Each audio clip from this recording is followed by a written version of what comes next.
Yo, yo, yo, what do you do? What do you do? Wait to see if anybody pulls up. Ooh, that's bright.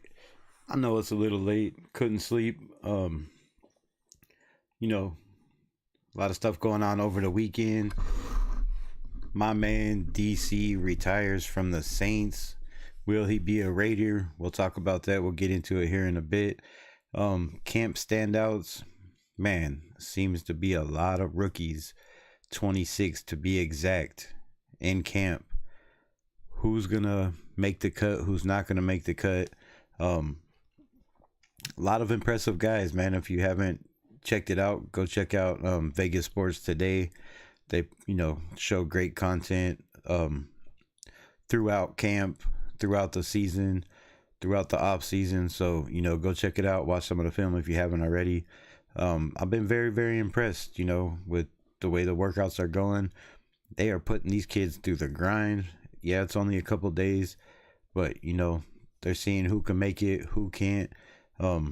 We've seen some videos from some people going in the top 5 that look like they're having a little bit of trouble on other teams in camp. So shout out to this organization, shout out to the Raiders for changing shit around. It's been a minute. Jeff was good, Art was good, Myra G, appreciate you. So man, the Derek Carr thing, let me know y'all's thoughts before I get into it. But also, is Derek Carr on your Mount Shieldmore for the Las Vegas Raiders? I will give you my take on that at the end.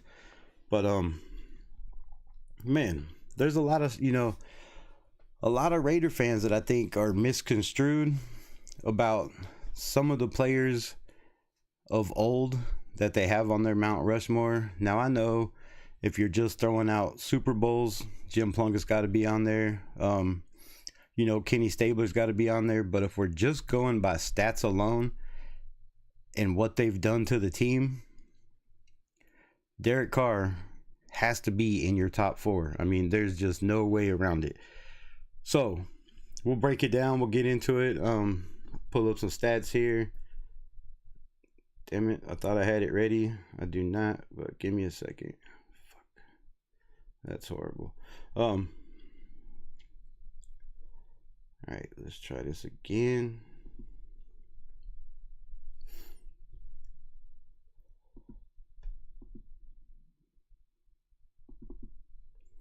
All right, man. What's good? Shout out to everybody in the building. How was everybody's Mother's Day? If you're a mother, happy Mother's Day to you. Late Mother's Day. Which one was it? Okay, here we go. So this is going to be fun. Fuck. If I can get to the damn thing.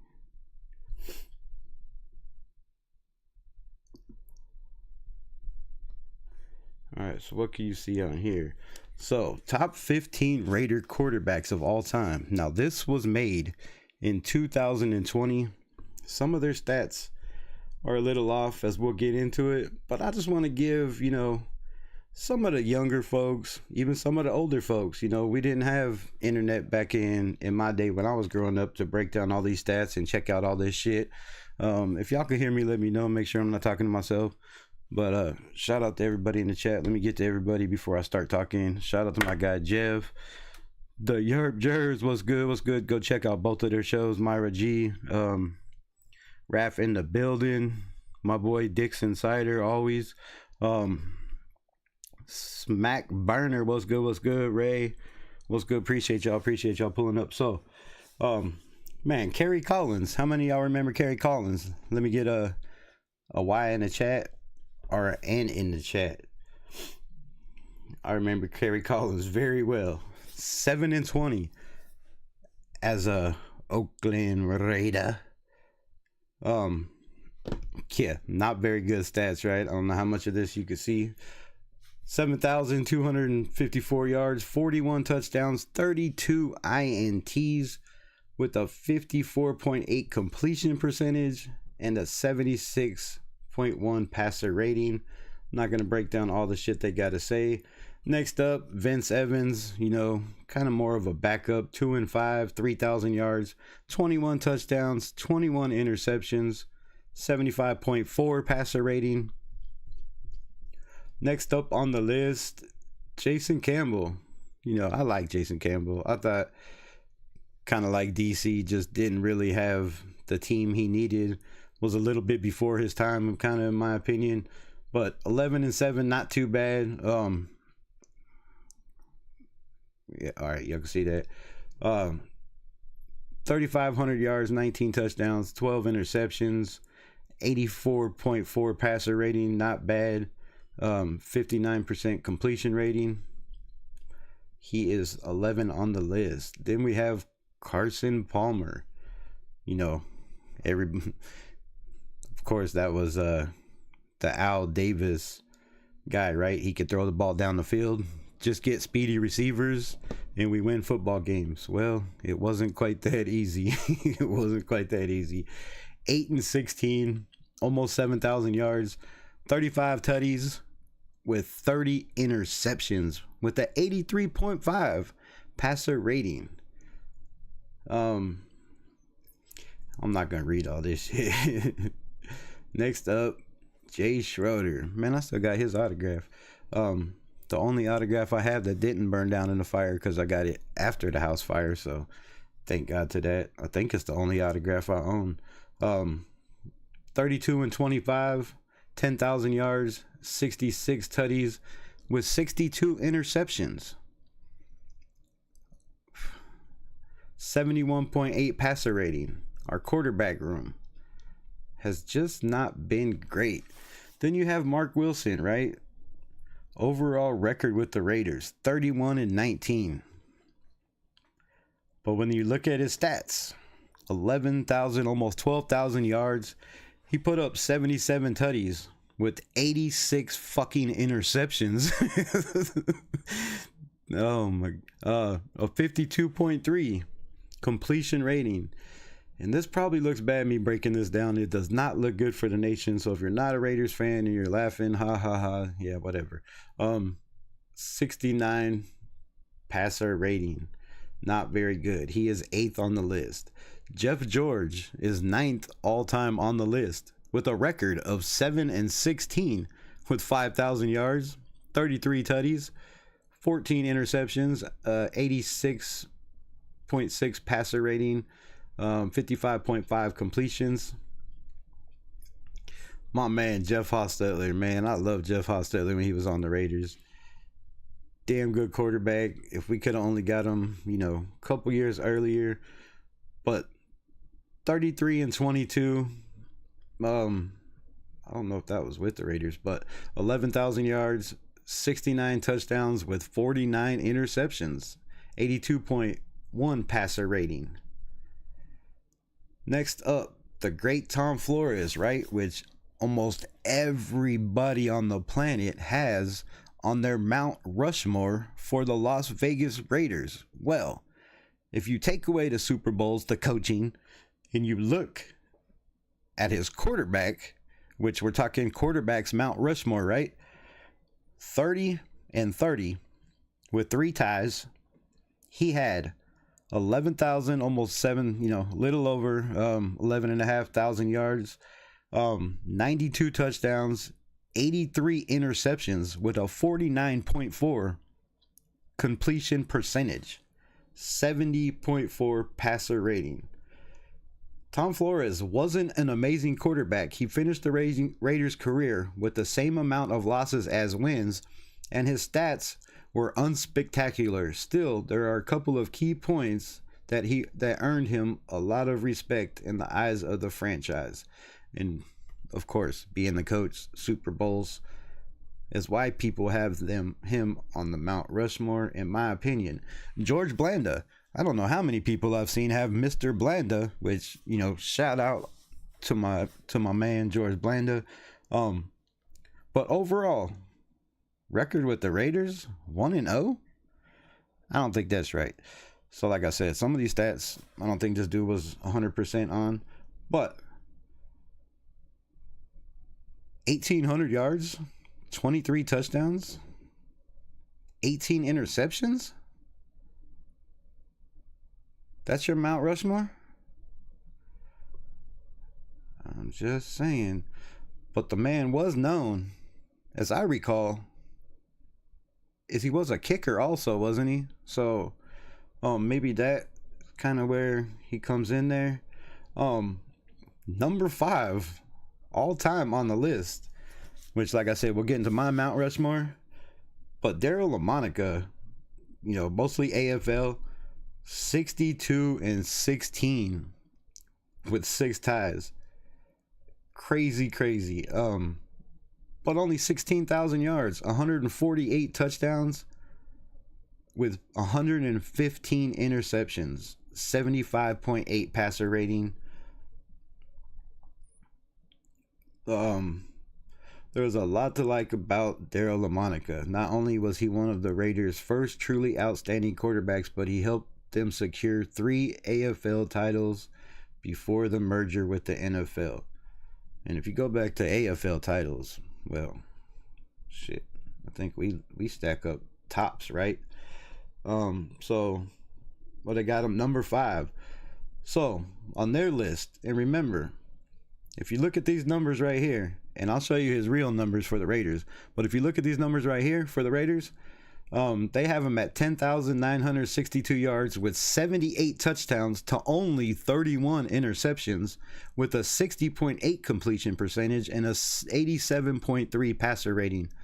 And those are not his numbers. Like I said, this was 2020, which was actually probably 19. We'll break down his numbers, but Rich Gannon, most of the nation, and probably a whole lot of our fan base, I'd say probably well over 50%, became a Raider fan in this era. So Rich Gannon, one of my favorite all-time Raider quarterbacks, 45-29, almost 18,000 yards, 114 touchdowns with only 50 interceptions. Absolutely outstanding. 62.6 completion percentage with a 91.2 passer rating. If y'all don't know the history of Gannon, go check him out. MVP, should have been a Super Bowl champ. Number 2 on the list, Jim Plunkett, 38-19, almost 13,000 yards, 80 touchdowns, 81 interceptions with a 56.2 completion percentage and a 75.7 passer rating. All time on the list, number 1, of course, is Kenny Stabler. But if you're looking at Kenny Stabler's stats, and we're talking quarterbacks all time, right? Mount Rushmore, we're not talking Super Bowl wins, because I've never seen a quarterback in my life win a Super Bowl by himself. I guarantee you there's never been a quarterback in the history of the NFL, college, or any other sport win a championship without an offensive line, without receivers, without a running back, and sure the hell without a fucking defense. So 150 touchdowns to 143 interceptions? That is our all-time great quarterback? And you say, what has Carr done for the Raiders? What has Carr ever won for the nation? I don't know how we could call ourselves Raider fans and hate on Derek Carr. So 19,000 yards, 150 touchdowns to 143 with a 82.5 passer rating. Dude, that air is blowing on me and I'm shivering like a mofo. All right, I gotta change this. Sorry, I'll get to the chat in a second.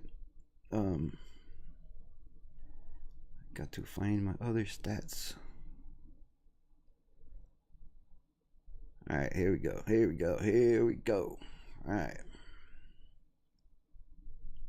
Can y'all see that shit? Fuck no. this. Nope, that ain't it. I gotta move this.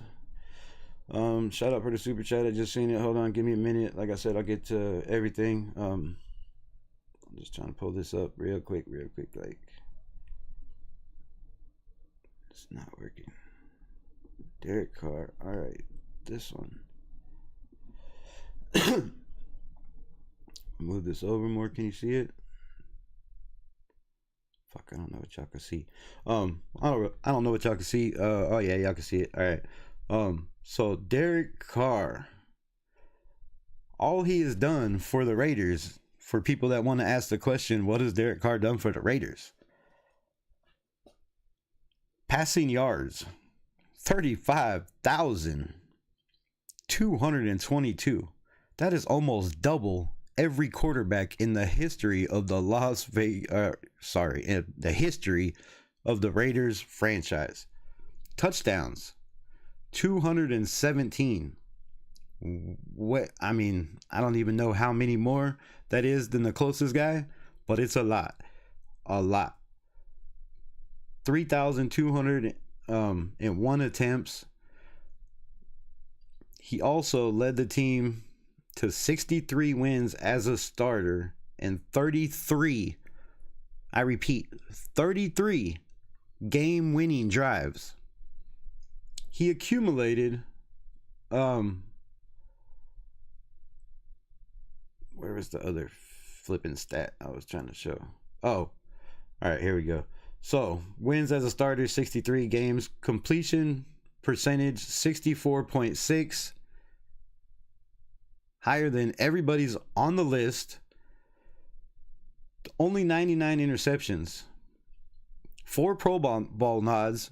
3 of them were with Del Rio, who, in my opinion, if they didn't fire Del Rio, Derek Carr probably would have went on to be one of the greatest quarterbacks of all time. Like, we had one of our best seasons, and I don't know how many decades in that 2016 year where we were 12 and 4, 5, whatever. I don't know how many games we played back then before Derek Carr got hurt. One of the best seasons we had in a long time. One of the best teams we had put together in a long, long time. And for some crazy fucking reason, Mark Davis blows it up. But all our losses are because of Derek Carr. Consecutive 4,000-yard seasons. Four consecutive 1,000-yard seasons. So, there's that. Which, I don't even know if that was showing on the screen. So, before I talk more, let me get back to this chat, because I'm probably way the fuck behind. Why y'all deleting messages? What's up with that shit? Thank you. Appreciate you. LOL, a little late. It's 3 a.m. Yes, it is. Shout out to my man, the Terp Jers. Welcome to the family. Myra G, welcome to the Unleashed family. El Capitan, my boy Raph, welcome to the family. My boy always got Dix Insider, welcome to the family. Smack Burner, Ray, welcome to the family. I'm off to bed, got a long ass day. Hey man, appreciate you pulling up and rocking with me as long as you did. Great show the other night. Sorry I couldn't pull up. I was barbecuing for hours, man. Hours. But yeah, appreciate you rocking with me for sure. Jeff George. Yeah. I'm not gonna go back over that list of quarterbacks. Yeah, we see the we see the history of the Raiders. Ooh, I don't know what that just did, but damn. Yeah, man, we see the history of those Raiders has not been very great. Rosetown, what's good? Take a blinker. I don't know if you can see this bitch blink, but I'm getting my best.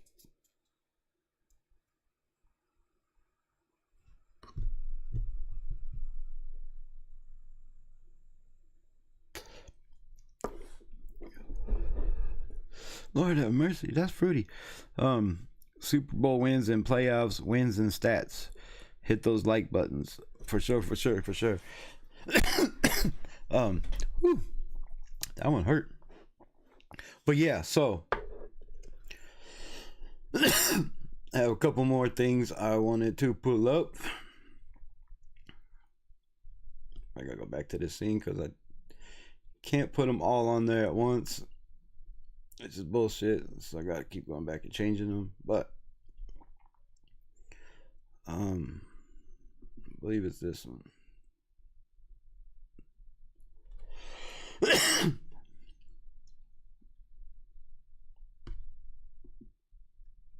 Oh, you can't see that at all. Whoa, time out. All right, hold up, wait. That's not it. Where the fuck is it? All right, this one.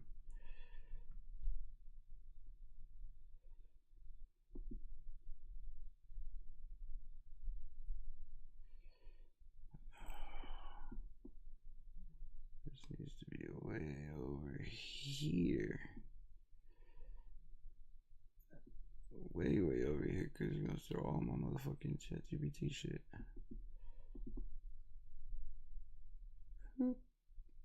Alright, so I think that'll work. Go through this shit. Actually, fuck, I don't have to pull all those stats up. That's gonna be a waste of time. Do it like this.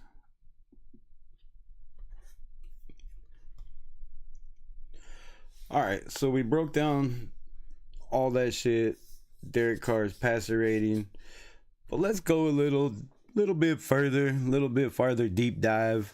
So in 2015, Derek Carr, 3,987 yards, 32 touchdowns with 13 interceptions, a 91.1 passer rating.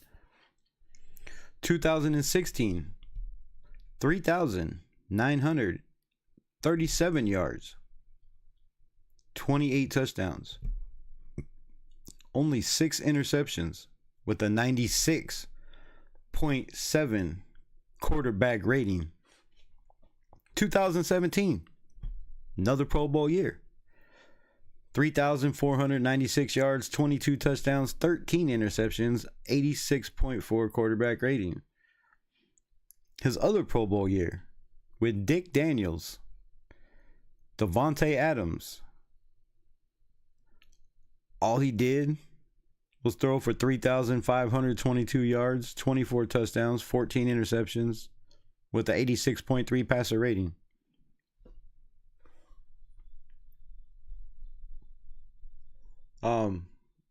His offensive coordinators, Greg Olson, Greg Olson.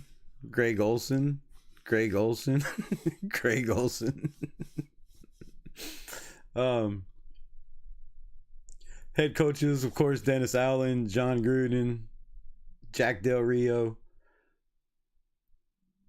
So, Carr played under 6 different head coaches, including interim coaches, and 5 offensive coordinators throughout his tenure.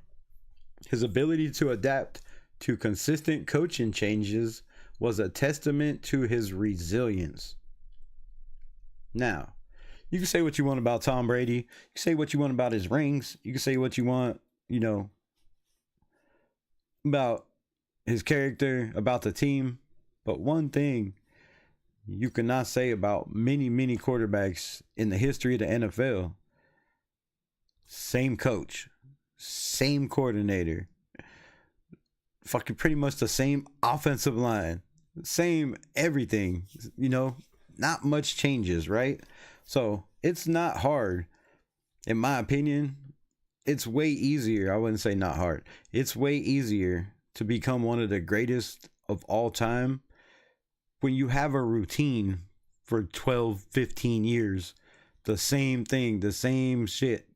Good drafting, a system built around you, a solid defense every single year, no matter what, a good offensive line, a run game, whether it was, superstar running backs or no name running backs, a damn good receiving core, whether it was one superstar tight end, or, a bunch of no names that were undrafted free agents that nobody knew shit about. So we got to look at all the aspects, and the hate I've seen on X for DC in the last couple of days has been fucking disgusting, in my opinion, and it makes me very, very, I don't know, angry. But damn, bro, like, fucking sad to call myself a Raiders fan sometimes, with the way we treat each other in a fan base, with the way we treat content creators, with the way we act against fucking players who sacrifice not only being away from his family, however many months during the season, the off season, away games, sacrifice watching his kids grow up, sacrifice for this team, played injured, took a beating when we didn't have the greatest teams, and still, kept us in there. I don't remember a time ever with Derek Carr we were 4-13. Now, somebody in the chat correct me if I was wrong, but I can't remember no horrible years like that with DC. I'm sure we had some, but I can't remember. Back to this chat. I keep hearing buzzing. If you want to give Carr a participation trophy, cool, but he never took us to a Super Bowl or won a playoff game. So what are we talking about? You're right. He did take us to a playoff game. And a matter of fact, here's my point on that. How well did we do in that playoff game with a backup quarterback, right? If we had this great team, shouldn't a backup quarterback at least come in and, make it a game, right? Make it close.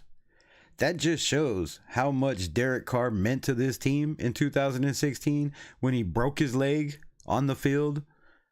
I still remember him saying, it's broke. So exactly, what are we talking about? Are we just giving participation trophies?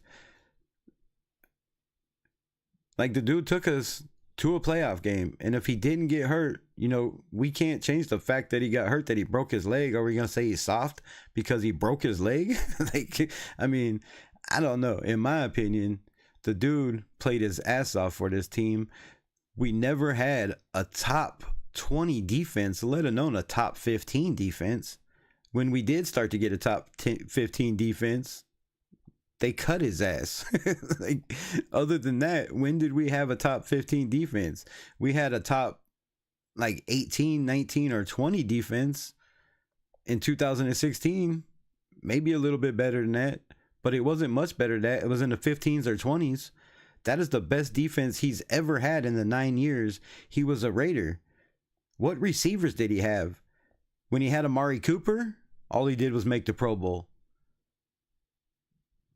When he had Michael Crabtree, which a lot of people say wasn't a number one receiver, like they do about Jacoby Myers, all he did was make the Pro Bowl. When you took a number one receiver away from him and handed him, why am I drawing a blank?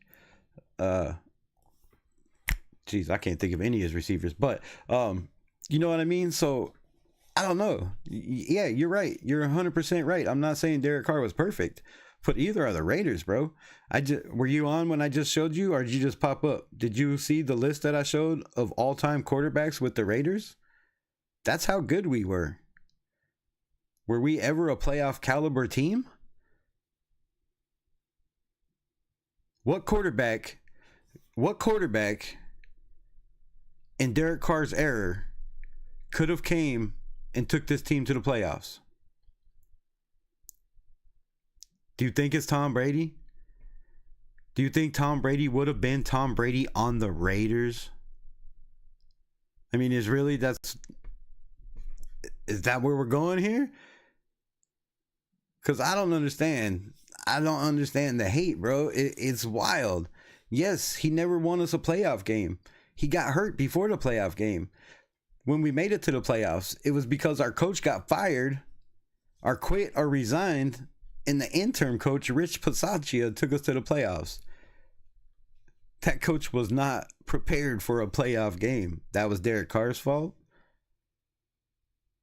I'm just asking. I mean, you're right. I agree with you. He's never won a shit. He has no playoff wins. He has no Super Bowl rings. But how many Super Bowl rings does Dan Marino have? You know, there's a bunch of great quarterbacks that never even made a playoff, never won a playoff game or a Super Bowl. A bunch. But I don't know how many of them have stats like Derek Carr. I mean, that's all I'm saying.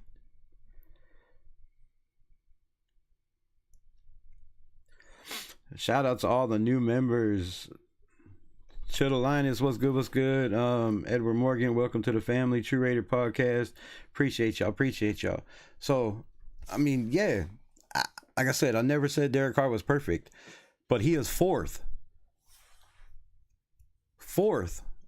all time in the NFL in fourth quarter comebacks. That's a quarterback driving his team down, doing everything it takes to win. That's a team rallying around him. You know, was it his fault that we were losing and we had to come back? Who's to say? Like I said, man, it's, you know, there's 22 guys on the field. There's 54. Probably a lot of them, 30, 35 of them, you know, are going to get reps. So I don't know. I don't know what else to say. We never drafted a quarterback to try to replace Derek Carr. I get that too, but is that Derek Carr's fault? Yes, he never had competition. He never had nobody to push him, but I believe he pushed himself. Like one of the favorite, I don't know when it was. I don't know if it was, I don't remember what game it was. But one clip I remember that always sticks in my head is Derek Carr in the huddle before the game saying, "Give me everything you have and see what happens." Like, right? Everybody on the field, just give me everything you got and see what happens, because he's going to give it his all. He always did. Yes, he threw interceptions, but the interception to touchdown ratio, come on, man. Like, come on, what are we doing here? You can't win playoff games without a team.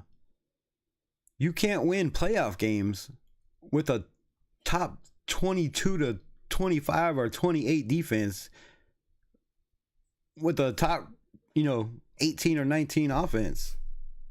Was it all his fault? No. Did we have, like I said, with Amari Cooper, with Michael Crabtree, when he had receivers, this man put up numbers. Look what he did to Nelson Aguilar, bro. Nelson Aguilar. Pull up his stats. Pull up his stats for his career. Derek Carr made that dude famous. Derek Carr made that dude get paid. If it wasn't for Derek Carr, Nelson Aguilar, like, what has he done since then? Has he put up 1,000 yards? Has he put up even 600 or 700 yards since he left the Raiders? That dude killed it on this team. Derek Carr made every receiver we had look good. Mac Hollins, what has he done since he left the Raiders? He had a crazy year with the Raiders. Crazy. Why they ever let him go? I don't know. All the dudes that were on those teams, how many receivers, even Crabtree, like, what happened to him after he left the Raiders? Amari Cooper, what has he done since he left the Raiders? Derek Carr made all these dudes look good. You don't do that being a mid quarterback is all I'm saying.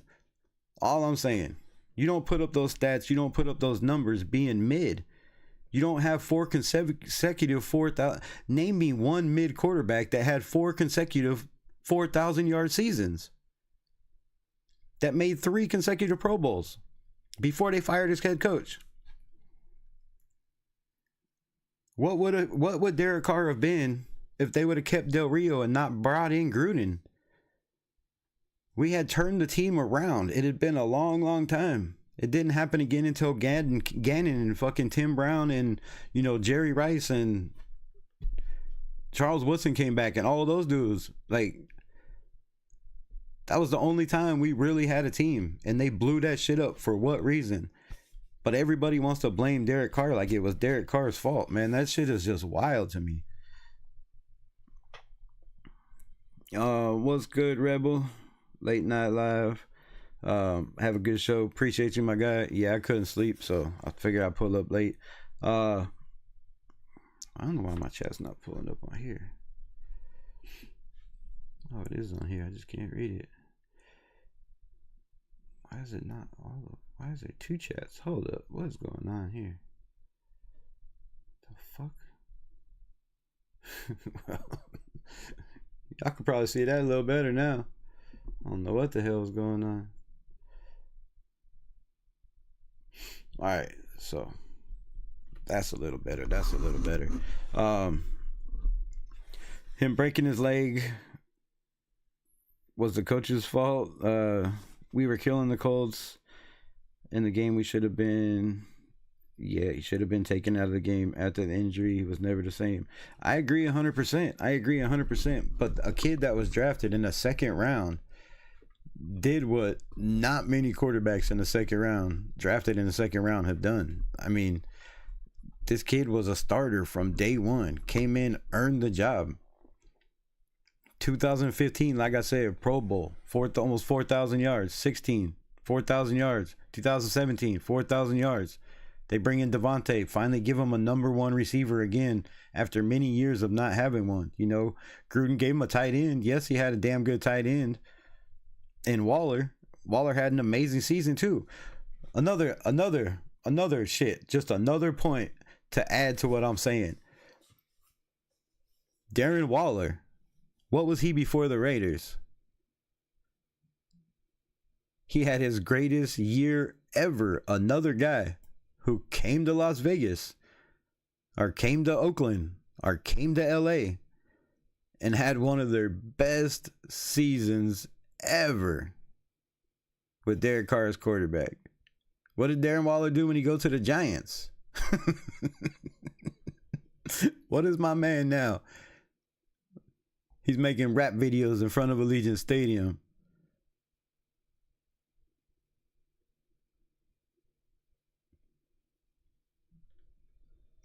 Yes, sir. Once a Raider, always a Raider. You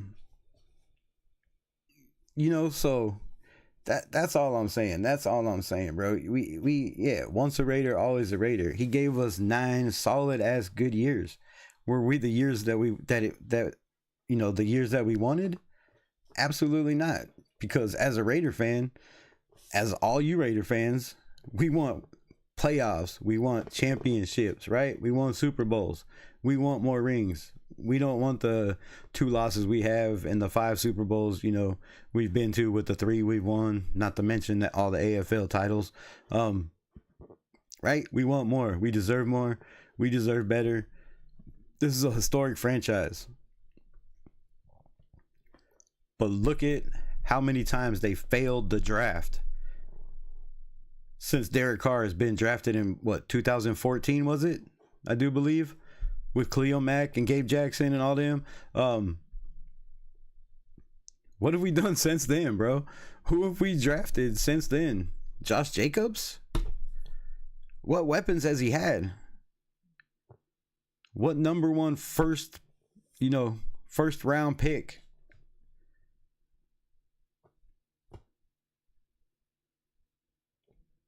That's all I'm saying. All I'm saying.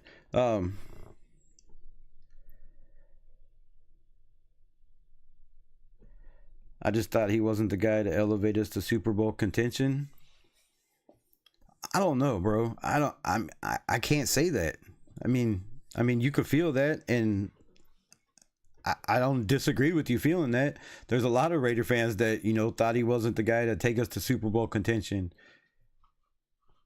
But when you go 12-5,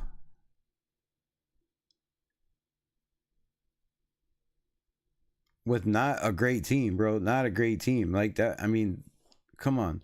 Name me 10 players from that team. Somebody in the chat. Wasn't a historically great team. We dominated the AFC that year. We dominated everybody we played. We were blowing teams out. We were smoking fools. And then, bam. So if they didn't blow it up, Del Rio was building a damn good team. We had a damn good coaching staff that year. Those couple years, we had a damn good staff. I don't know why Davis got a wild hair up his ass to bring in Gruden. I don't know, what the fuck happened between him and Del Rio. Something happened. But can I sit here and say he would have never, led us to a Super Bowl? I can't, because when you look at quarterbacks that have led their teams to a Super Bowl, they've had 4,000 yards, 5,000 yards, 25, 30 touchdowns, 6, 7, 9, 10, not much more than 10 interceptions. Go back. Besides, Jalen Hurts, doesn't really count. They had Saquon Barkley, a big different story. But go back and look at the past Super Bowl winners. What did they do in the Super Bowl? What did they do in the season, right? None of them had 7,000 yards, 6,000 yard seasons with, 45 touchdowns. Okay, well, Patrick Holmes, maybe one time, twice. But most Super Bowl winning quarterbacks averaged about what Derek Carr averaged. 4,000 yards, 30 touchdowns, somewhere in, around 10 interceptions. That's a guy that I believe can get you to the Super Bowl. And when you got a guy that's 4th overall in the history of the NFL in fourth quarter comebacks, that's a dude I want on my team in the playoffs. You know what I mean? Now, did he ever get that chance? No. But I believe in 2016, he could have been that quarterback to take us to the Super Bowl. And I'll die going to my grave believing that was another year we should have had another chip. There shouldn't just be 3 in that trophy case. There should be at least 5 in there, in my opinion. That was one of those years where the teams we played were, go back and watch some of those games, bro. That team was nasty. DC was lighting it up. He was killing it. He was killing it that year. Killing it. So, could he have ever taken us to a Super Bowl? I believe in 2016 he could have. And I believe if they wouldn't have got Gruden, they would have kept Khalil Mack. They would have had another better draft, brought in some more free agents. That team would have still been a 12-win team again, in my opinion. And probably the next year and the next year, and we wouldn't be having this conversation. But in my opinion, DC's, without a shadow of a doubt, no question about it, no doubt about it, is in my Mount Rushmore for the Las Vegas, or for the Raiders. Currently the Las Vegas Raiders, but for the Raiders organization. Man, shout out. Appreciate the $5 holler. I keep it up all night long. Oh wait, that's not. Pause. Wrong story. You got kicked off. What the hell?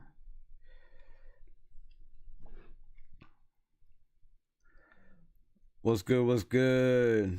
Raider Nation Jason podcast. So, DC had that killer mindset. He had that dog in him, for being a Christian boy. And, everybody, a lot of people mistake, saved for soft. Bro, don't get that shit mixed up. Saved don't mean soft. I promise you that. But when you break your leg on a football field, man, that's got to do something to a man, right? That's like being shot on the battlefield, right? You don't die, but you get wounded. You get sent home. You ain't fighting with your boys, right? They ain't keeping you there. You're on medical leave. And it's kind of like the same thing, right? You get wounded on the battlefield, it's gonna fuck with a man's head. It's gonna get to a guy. So, yeah, he did get soft. I feel he did. He did. There was a lot of times where I felt, he could have probably kept running, or maybe tried to juke a guy instead of sliding, before the dude was 5 yards to him. But again, when you're constantly playing hurt, like the dude played with broken ribs. I don't know how many times he was on, questionable for the game and ended up playing. Like, I don't know where everybody gets this soft shit. Brad Johnson, Joe Flacco won Super Bowls with less stats. It's about winning. Whoa. That's the craziest fucking take I've ever heard. Do you see the teams they had? Did you see the team around him? Tampa Bay and Brad Johnson had what some could say maybe the greatest defense of all time on that Tampa Bay Buccaneers team. That defense was nasty, bro. What were they giving up, like 13 points a game? You name me one fucking season in Derek Carr's whole entire career with the Raiders or the Saints where they gave up 13 points a game. One. Shit, name me one time in the last 40 years the Raiders had a season where they only gave up 13 points a game. Bro, come on. That was one of the greatest defenses of all time. That's not even a comparison. You can't say that. And as far as Joe Flacco, dude, that team they had Andre Rison, Andre Reed. Bro, what are we talking about here? That team was stacked, bro. The running back, somebody help me out in the chat. The running back, big running back, always doing the dirty bird. Why can't I think of his flipping name? Bro, that was a stacked ass team. Come on. So, yeah, if those quarterbacks, Brad Johnson and Joe Flacco, could win Super Bowls, I guarantee you, bro, I would, it's not possible. But if there was a bet, whatever that bet would possibly be, I would fucking place that bet that Derek Carr on the Patriots, currently on the Kansas City Chiefs.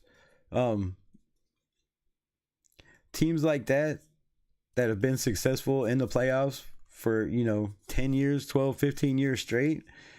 Come on. Now, I know the Tampa Bay Bucks, Brad Johnson and Joe Flacco's teams weren't, but Joe Flacco's teams were consistently, if not in the playoffs, right there. I mean, every year, bro. Like, they drafted well. Didn't they have Deion Sanders too? Fucking. So, man, I don't know. Jamal Anderson, Dixon Cider, my guy, bro. I knew somebody would pull that out. Hell yeah.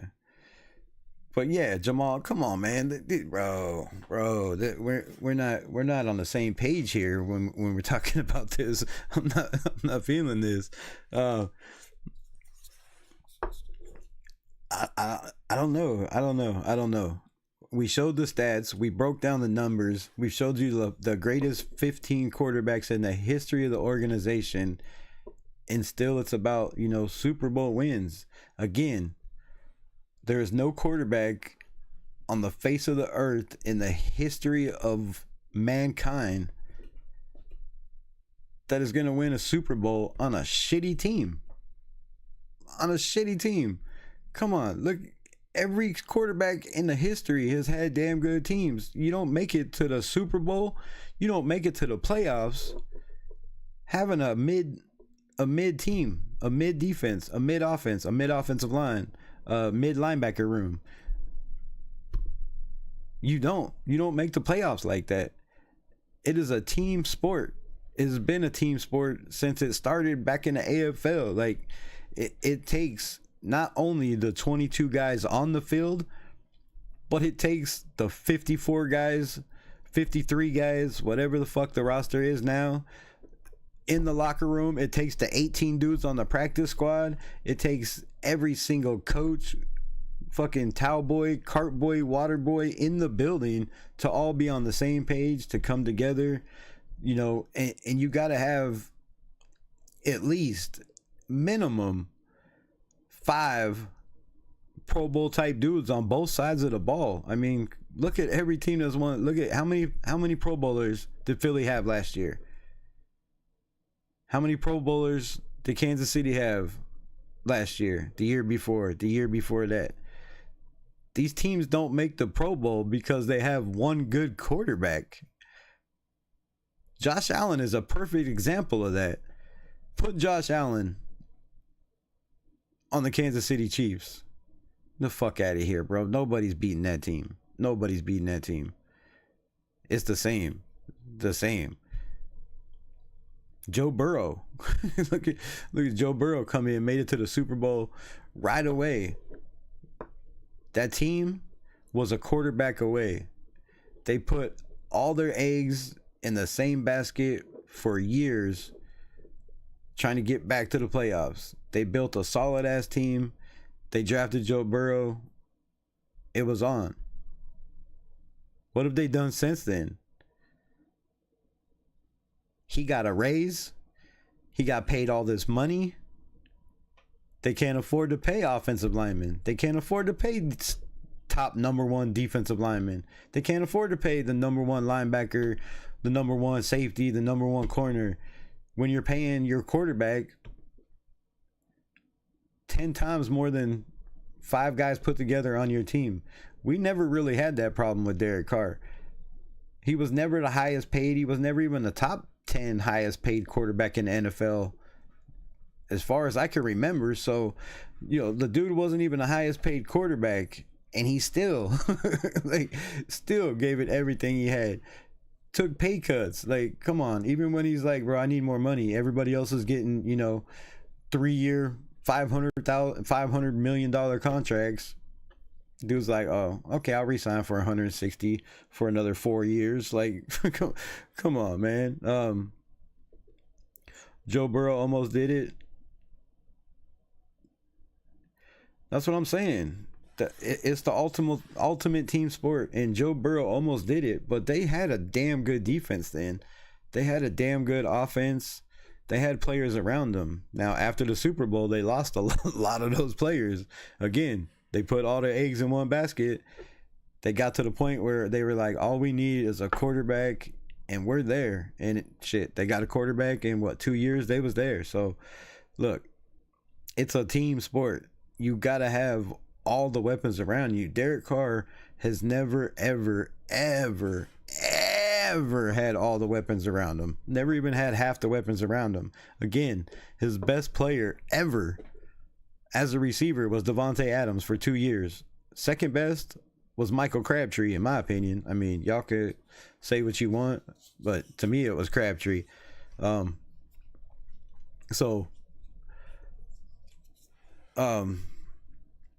I agree with that. It's all about the team, but it's about the division. Let's keep it real. When Brady was winning the AFC East, sucked the same thing with Peyton Manning in the AFC South was horrible. I mean, yeah, the divisions. Yeah, I'm not gonna argue that at all. Those divisions were horrible. So but that just helps me argue my point, Lawrence. You know what I'm saying? Like, Brady won in horrible divisions. Peyton Manning won in horrible divisions. The AFC West has never, ever been a horrible division. Even when Seattle was in our division, it has never, ever been a horrible division. It's always been, in my opinion, and a lot of the NFL's opinion, one of the top divisions in football. Whether the Raiders are at the top, whether they're at the bottom, the other teams, it's always right there. We always have the closest battles in the division. Now, lately it's been all Kansas City, but yeah. So yeah, you just proving my point more.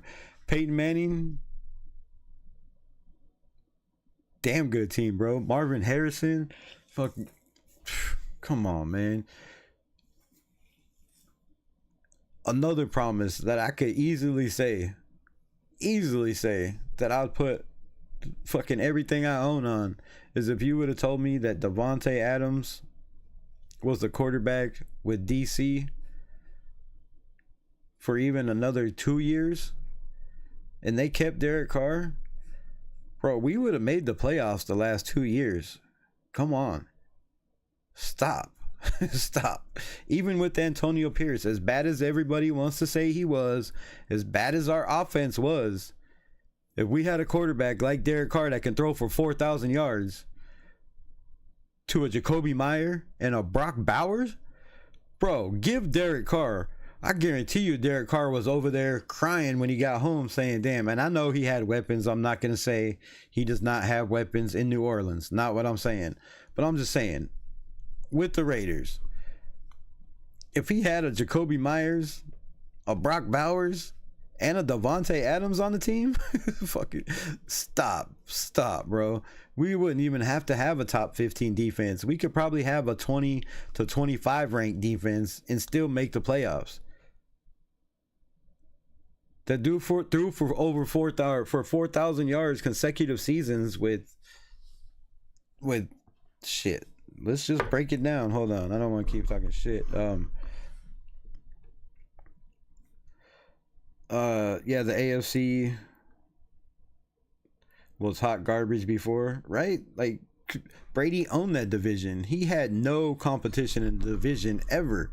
What was the closest team to Tom Brady? It was like five wins, I do believe, is the closest. they literally, oh shit, I just broke my thing. The fuck? Damn it. Yo, they literally had won the division every single year in like week 10. Fucking not kidding, bro. In week 10, they're like, oh, the only team to clinch. What the fuck is happening? Oh my shit. You know, the only team to clinch or already the New England Patriots have already clinched the playoffs for whatever year, every fucking year, every year. They were done before, you know, shit, 5 games, 6 games before the season was over. They already had a playoff spot secured, wrapped up. No competition whatsoever. DC has always had competition in the division. Like, Kansas City's always been tough. The Chargers and the Broncos, I mean, damn. Didn't he have Peyton Manning in the division? Yeah.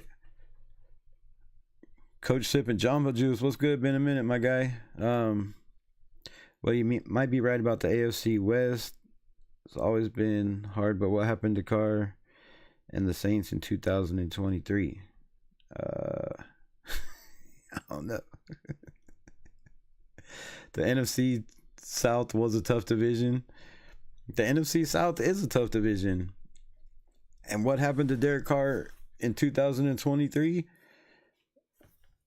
Was that his first year with the Saints? Or was that his last year with the Raiders? That was his first year with the Saints, right? I don't know. They started out okay. They were like the Raiders, bro. They had a lot of injuries, and he was one of them. I think he got hurt. Didn't he get hurt 3 times in that year? Like, then he hurt his wrist trying to jump over people, thinking he was Josh Allen. Last year, Derek Carr had 15 touchdowns to 5 interceptions, but he only played in 10 games. In 2 of those games, I do believe he only played like a quarter. Like, he was hurt, got taken out, didn't come back. So, look, my man still has it. I guarantee you he could play right now, and he would be the best quarterback on the Saints, and he would be the best quarterback on half the teams in the NFL. I promise you. Especially if they're good teams. If they're good teams, come on, man. That dude's going to kill it. He's going to kill it.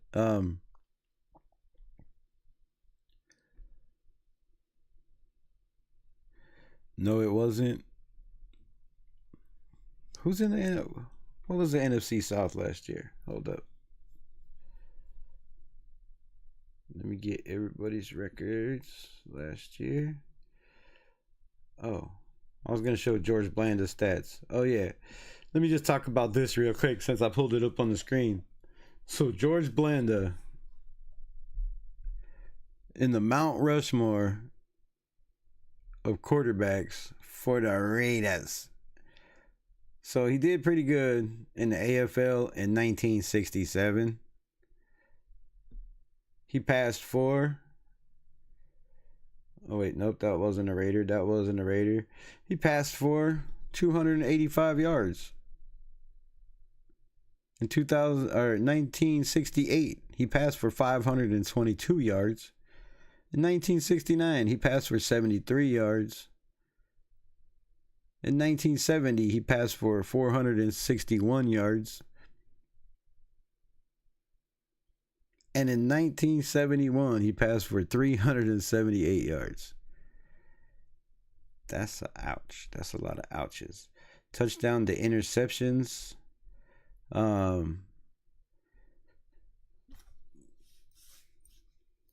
68, he had 6 touchdowns, 2 interceptions. Then he had 2 touchdowns, 1 interception. 1970, he had 6 touchdowns, 5 interceptions. The next year, he had 4 touchdowns, 6 interceptions, and then he didn't play after that. But that's what people have in their Mount Rushmore. So just a little Raider facts, break down the knowledge of, you know, the Oakland Raiders franchise. Because, man, we get it so misconstrued just because Carr didn't take us to the promised land. He didn't take us to the playoffs. Like, again, with Del Rio, he had the best years of his career. With John Gruden, he had some of the worst years of his career. Why? Because John Gruden ran the shit out of the ball. And Derek Carr didn't get the passing attempts he needed until the fourth quarter. That's why he has so many fourth quarter comebacks. A lot of those are under Coach Gruden. He's like, okay, go win us the game. Go win us the game. We kept it close. We were in it to win it for a minute. You know, put it in DC's hands. And shit, believe it or not, that's how a lot of seasons went under Gruden.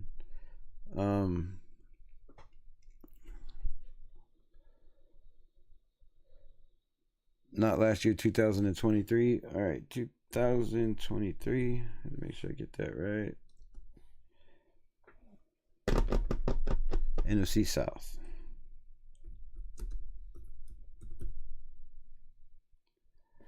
Standings. Yes, standings. But when is the NFC South ever good anyways?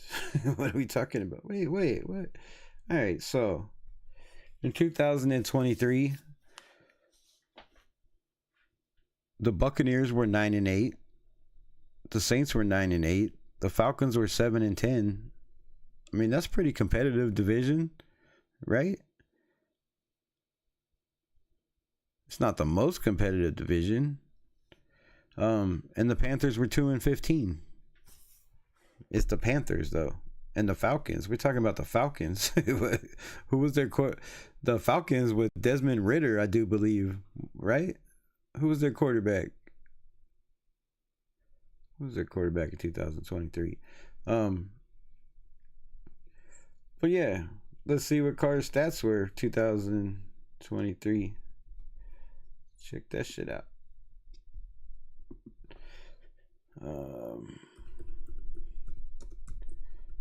Derek Carr stats 2023 season. I got pissed so bad.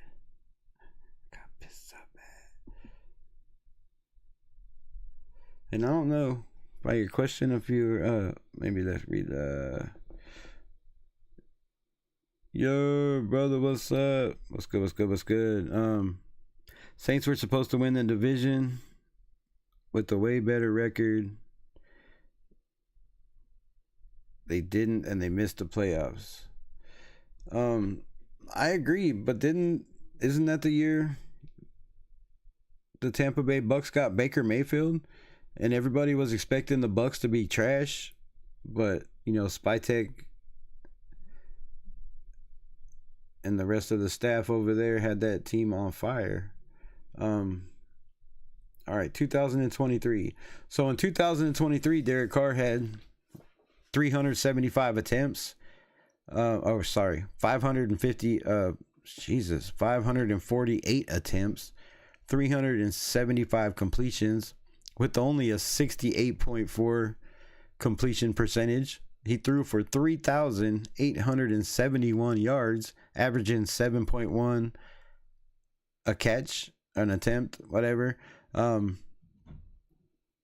Yards a game, 228, with 25 touchdowns and 8 interceptions, with the RTG of 97.6. So what are we saying here? Like, I don't know what their defense was rated then. I had the Saints winning the division easy in 2003, and they underperformed. That's the story of Carr. That's the problem. They were always excuses for Carr why he doesn't get it done. Yeah, go back and watch the rest of the live, my guy. Go back, if you're just pulling up, go back and watch the rest of the live. Those ain't excuses. Those are all facts. There was no excuses here tonight. It was all 100% legit stats on paper that show he is easily not, it's not even close, the best quarterback the Raiders have ever had. Now, has he been on the best team the Raiders have ever had? No. No. Because if we go back and look at those teams that won Super Bowls, come on, man. We're talking Marcus Allen. We're talking Howie Long. Oh, come on, bro. The list goes on of not even Pro Bowl players, but first team All-Pro players on the team in the Plunkett years. Like, I just showed you Jim Plunkett's stats, bro. Like, he won 2 Super Bowls. Our 2 Super Bowls come from a quarterback that has more interceptions career than he has touchdowns. Jim Plunkett was never a good quarterback. He was below mid until he came to the Raiders. He had an outstanding defense. Why do you think the Raiders have so many fans right now till this day? Is because of those 70s and 80s teams, bro. Like the defense, they were nasty. They were the meanest, dirtiest, fieriest, wild, craziest team in the NFL, probably in the history of the NFL. That's why those quarterbacks are good. Like, come on, let's be honest. Would a Jim Plunkett would have won the Super Bowl anywhere else? The dude had a top 10 defense, probably a top 10 offense. Like, come on. All he had to do was throw the ball, hand the ball off, throw the ball. Like, dude was killing it. All of our quarterbacks. Rich Gannon had the greatest receiver probably in the history of the Raiders organization in Tim Brown, Mr. Raider. And then, to top it all off, on the other side, he had the greatest receiver in the history of the NFL all time in Jerry Rice. He had a running game. He had a defense. Those are the reasons Rich Gannon, Jim Plunkett, Kenny Stabler, all those dudes are looked at over Derek Carr. Derek Carr has never, ever had a team close to those. The 2016 team where we went 12-5 was nowhere near, and I will repeat, nowhere near any of those teams that won Super Bowl rings. We did not win the Super Bowl rings because of those, because of the quarterback. Yes, Plunkett was the MVP. But I do believe in that game. Didn't he have like 3 touchdowns and 2 interceptions or something? Like, come on, not crazy ass Super Bowl MVP numbers. So I don't get this argument, man. I don't get this argument. There's no excuses. Carr is 100% the greatest quarterback that has ever played for the Raiders, stat wise. If you take them, if you're adding in rings, if you're adding in playoffs, those are team stats. Those aren't individual stats. Protect the shield. What's good, my guy? Jamba, we are going to hear endless excuses from our fans. They say he's the best quarterback we had, but that's only because he started more games than any other quarterback. He also leads the franchise in interceptions and losses. No, he does not. No, he does not. does not. It does not. He is third all time in interceptions in the franchise. He is third all time. Where is that fucking shit we were looking at? Shit, did I delete it? Damn it. But yeah, I just showed the stat numbers. He has 96 interceptions to 200 and something touchdowns for the Raiders. He does not have the all-time. And yes, he's lost to every team in the NFL but the Raiders. I get all that.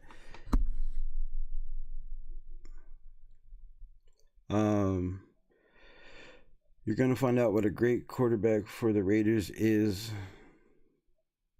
The only stat that matters is wins. I'm going to find out what a great... What, this year? Shit, I hope to God. I mean, come $40 million guaranteed. Shit, that's more than Derek Carr got in 2 years. Fucking, what are we talking about here? For the money Gino got, come on. Yeah, we better see the greatest quarterback we ever seen. But I guarantee you he's not throwing for 4,800 yards. That's another stat I didn't throw up. Derek Carr has the all-time record for yards in a season for the Raiders also. 4,834. Almost 5,000 yards. No Raider has even come close to that. Not even 1,000 yards close to that, I do believe. So, fuck we talking about here?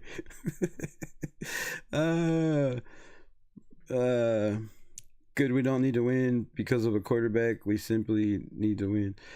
Hey, 100%. I'm not arguing that fact. We need to win, and I don't give a fuck if it's the quarterback, the running back, but one guy is not going to win us. I mean, look at... Everybody says we have the greatest defensive end in the history of the NFL, right? Max Crosby is, the greatest, according to the nation, according to half of football, right? He's the greatest player in the NFL. He's the best defensive end out there. What the fuck has he done what has he done? What has he done for the Raiders? How many playoff wins has Max Crosby got us? How many Super Bowls Max Crosby got us? I mean, is that really what we're talking about here? Can we say the same thing? Can we keep the same energy is all I'm asking.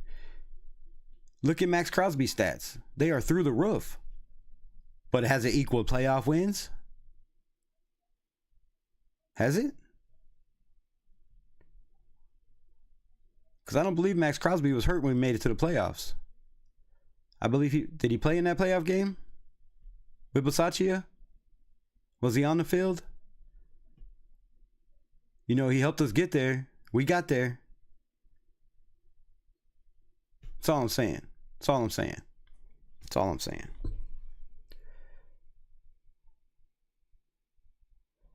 You're right. He is third in interceptions. I had the wrong number. Appreciate you for looking up that stat. But yeah, see, that's what I'm saying. We have this misconception of Derek Carr. We think he's the all-time leader in interceptions, right? We think he didn't do shit. Go back and watch the beginning of this video. Please, go back and watch the beginning of the video if you missed it and you haven't been here the whole time. That's all I'm asking. I broke down the top 15 quarterbacks in the history of the Raiders. I showed all their stats, all their QBR ratings. It is not even close. It's not. We shouldn't even be. I shouldn't be. Shit. What is it? 1 something for the last hour and fucking a half. I'm not trying to convince people, but just spitting facts, all truth. Like nothing I'm saying is made up. It was all on paper. He leads in everything. He is fourth all time in the history of the NFL in fourth quarter comebacks. That's got to account for something, man. Again, Nelson Aguilar made his career. Got that dude the most money he's ever got. Darren Waller, Michael Crabtree, Cooper. The list goes on and on of receivers, of players that were great under Derek Carr that weren't shit anywhere else. Went to good teams. Went to damn good systems. Didn't have the years they had with Derek Carr.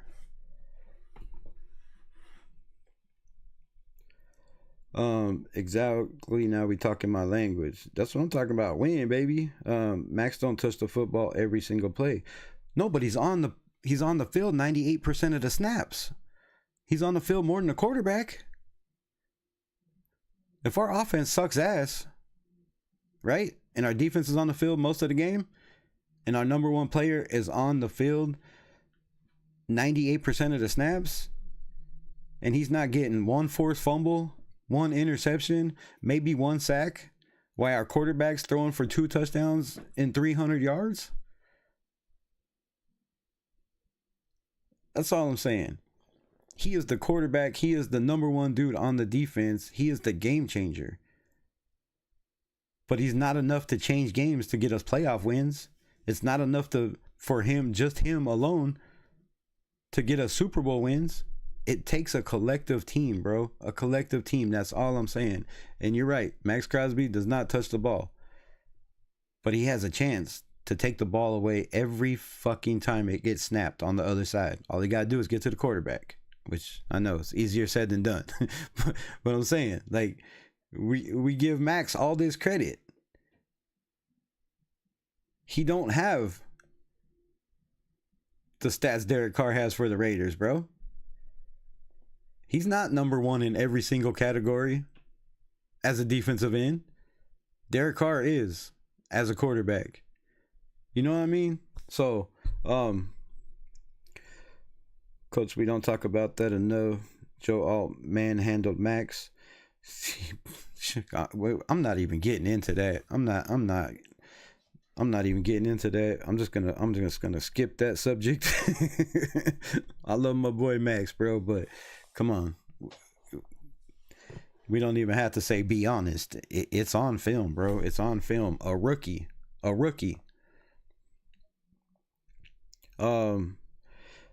What else we got? At Dix Insider, he needs to stop podcasting and start focusing on his game. Dude got manhandled by Joe Alt. Yeah. I don't know. I think Max can handle this podcast. It's all pre-recorded shit. It don't take very long. Maybe if they're going live now, I don't know, but he does have a lot on his plate, bro. How you going to be a general manager of a college team? Like, bro, or whatever the fuck he is. Like, how you going to do that? How you going to recruit players? I don't know, bro. I get what y'all saying, but swept by the Chargers, man. Exactly. Needs to be called out. I hope your night is going well, Rebel. I'm just doing homework. I have a paper due tomorrow. Well, shout out on you on your paper. Good luck. Hope you get an A. But I've talked about this a million times. Max Crosby gets way too much fucking credit. I mean, if you look at pressures, yeah. But if you look at stats, if you're looking at playoffs, like we're talking about with Derek Carr, where they at? We talking about Super Bowl rings? But he going in his 6th year. Derek Carr was here 9. So, he got 2 more years counting this year to at least get us to 2 playoffs. Because, right, DC got us to 2.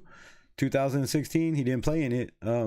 2021 with Bisaccia, right? So, at least Derek Carr has helped us get to 2. Max, on the other hand, has a lot on his plate. And he knows what he's got to work on. I'm not going to talk shit on Max Crosby, bro. Without Max Crosby, actually, I can't even say that. I was going to say without Max Crosby, we're not shit. But our defense played better without Max Crosby last year than with Max Crosby. So, take that how you want to. But I've said this about Max Crosby. I've said it, and I've said it, and I've said it every time somebody brings up his name, talking all the shit. He's the greatest player on the Raiders. Yes, all that shit. But when it comes to Max Crosby, why the hell are you doing these defensive line, camps, bro? That's something that retired players do. Come in, give up all your secrets, all your, techniques, all that shit. When you're done, bro, you don't come in and tell everybody, this is what I'm thinking. This is my mindset. This is what when I'm facing a tackle, this is what I'm trying to do. That was the craziest shit I've ever seen in my life. Nobody is that good. I'm sorry. I don't care. Nobody is that good. Like, even Muhammad Ali, he didn't tell you, I'm going to punch you in your nose and then punch you in your nose. He didn't come out and say, I'm going to punch you in your nose, then your cheek, then I'm going to uppercut you in your chin, then I'm going to bust you in your forehead, then I'm going to fucking right cross you in your ear. Nah, he didn't give out his game plan. He just came out and beat the shit out of people. But for you to give away your techniques, tell people your mindset, what you're thinking, you know, your visuals before you go up against a guy, you know, how you prepare for that dude, that's TMI to me. That's TMI. And you don't think every offensive tackle on the planet is watching those tapes? You don't think they're going back and watching every one of those shit, everything he's saying to those dudes? Because I know I was, and I know probably most of the nation was. So you'd be a fool to be an offensive tackle and not go back, or, you know, or even have a little spy. Like, shit, fuck, I'd have a spy out there recording everything he says, because you probably can get it all on tape. But, you know, what is all on tape, or what's out on tape, is way too much information, bro. Like, hide your secrets. Don't give that shit away. I know you're trying to help everybody else, you know, become the greatest, but do that shit to the people on the team. Fuck the rest of the NFL. I don't give a fuck about the other 31.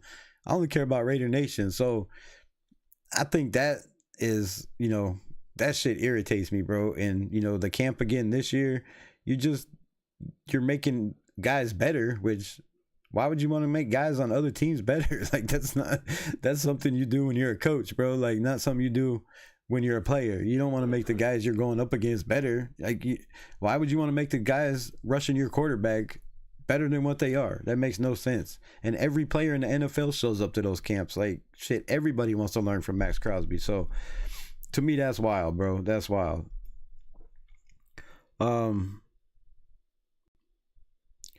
Carr is the franchise leader in turnovers.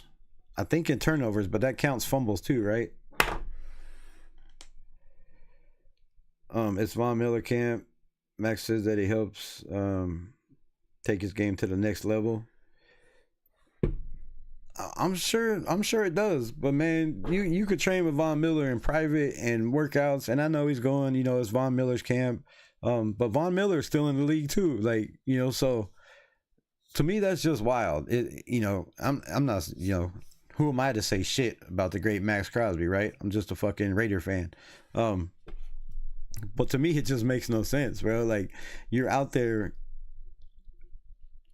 I don't know how you're honing your skills when you're better than everybody out there, right? So how is making him better? I don't know. I know you can watch the great Von Miller, but you can watch that on film, bro. Like, and you can go back and see him live. You ain't got to tell everybody, you know, your techniques and your style and what you're thinking. Like, I promise you, last year,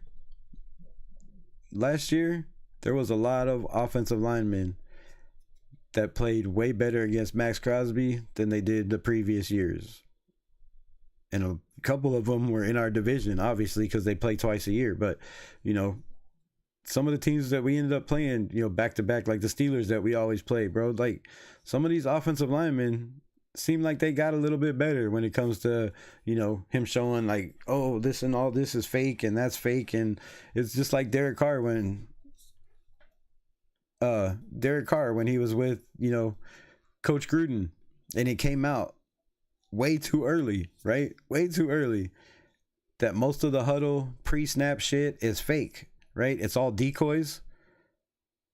The Raiders were fucking, after that,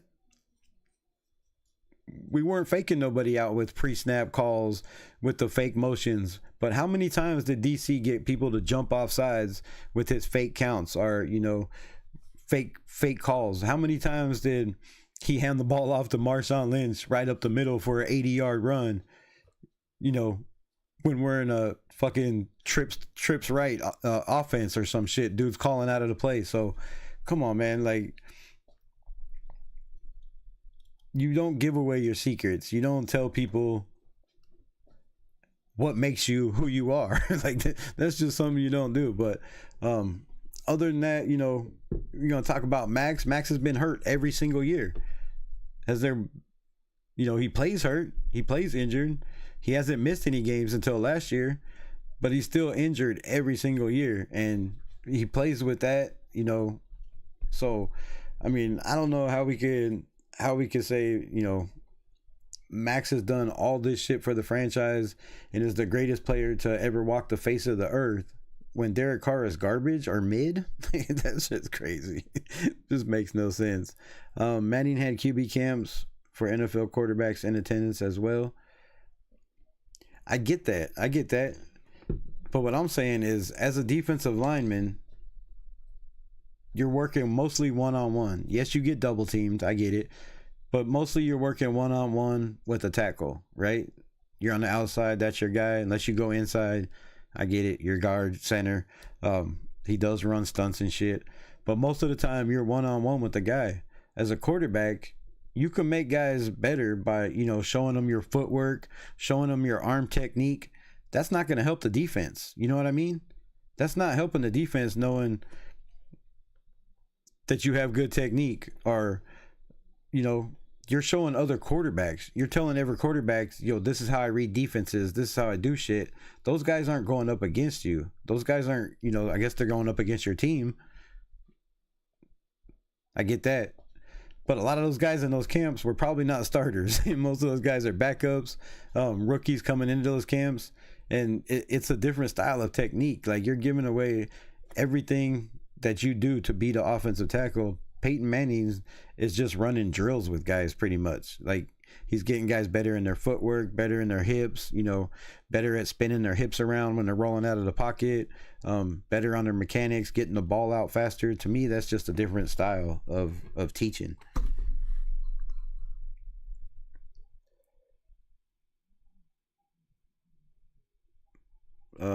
These guys are not winning the mental game whatsoever. They better wise up. Bro, you'd be hard to win a mental game against Max, but when you know what he's trying to do, though, is what I'm saying. I mean, I'm sure y'all get what I'm saying, but, when you know what he's thinking, when you know his mentality and his mindset, and yes, I'm sure he changes it up and he mixes it up because, I mean, that's just the right thing to do, right? You don't want to be the same every year, but come on, how much, like, his technique gets better, his bend gets better, he's flexible as fuck. But is he really getting any faster at his age? Is he really getting any faster? Stronger wise, I don't know about that either. So it's mentally, you got to keep that shit bottled up. Don't give away your techniques. Not while you're playing. That's just me. And then playing inside the system. I've heard other players complain, about players, they didn't name names, but about guys, freestyling out there, freelancing. They're not in their gap schemes. They're, doing their own thing. They're going inside on the tackle instead of going outside, or they're going inside of the tackle, when they should be going inside, opening up a hole for the, the linebacker. Shit like that, just small things. And I think all that's going to get better with the coaching staff. Definitely with Pete Carroll in the building. I think Max is going to have a crazy ass year if healthy. Got to stay healthy. But we thought that last year also. I thought it was going to be as, I had him like, 17 to 20 sacks. Fucking, what do you get? 5, 6? I'm not making any predictions this year. I'm staying away from that shit. The last 2 years, everything everybody predicted, every content creator was way the fuck off. Whether it was win totals, whether it was sack wise, where our defense was going to be, how good our offensive line was going to be. So, man, I got to stay away from the predictions this year. That's fucking, that shit's bad.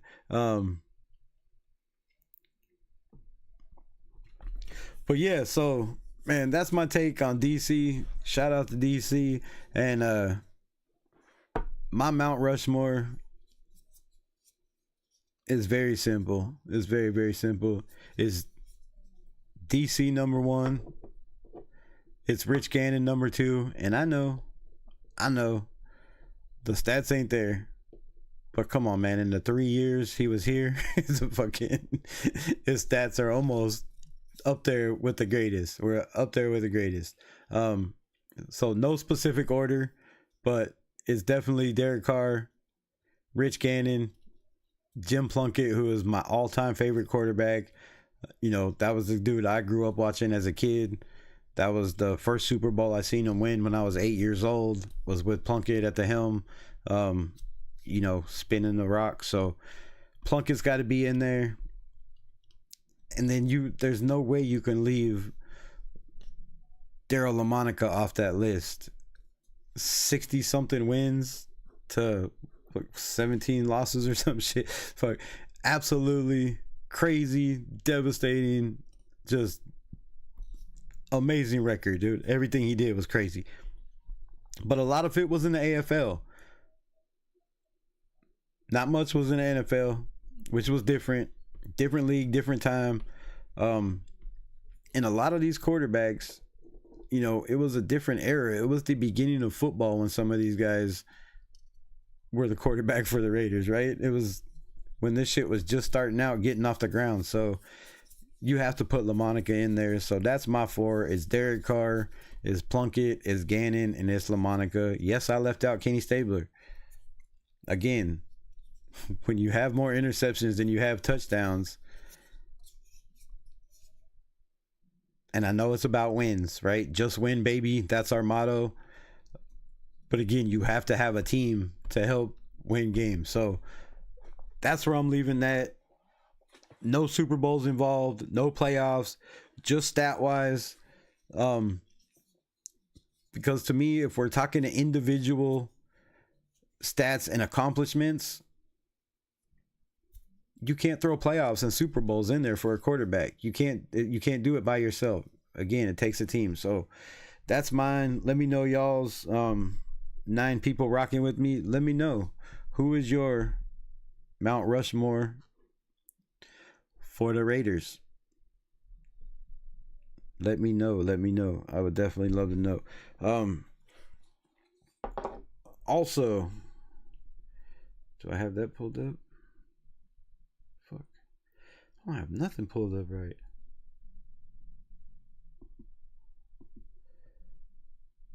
What y'all think about the UDFAs? What did y'all think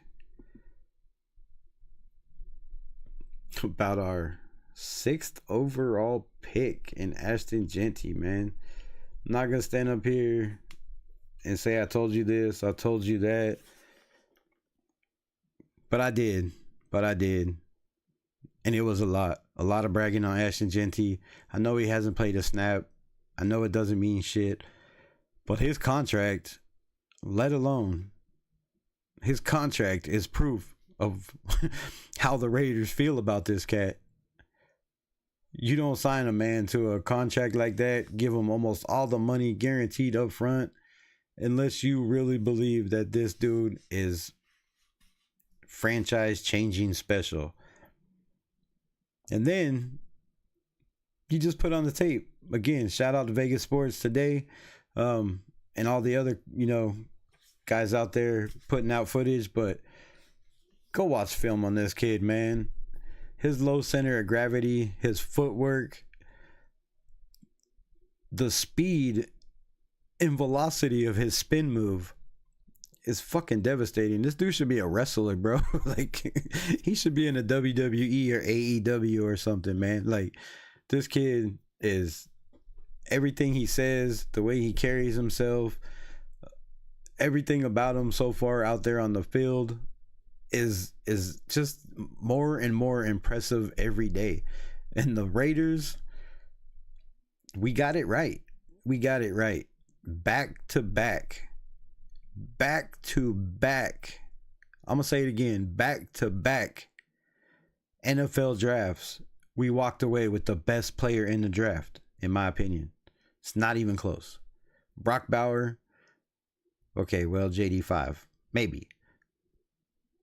Still, in my opinion, we walked away with the best player in the draft. Not named a quarterback in Brock Bowers.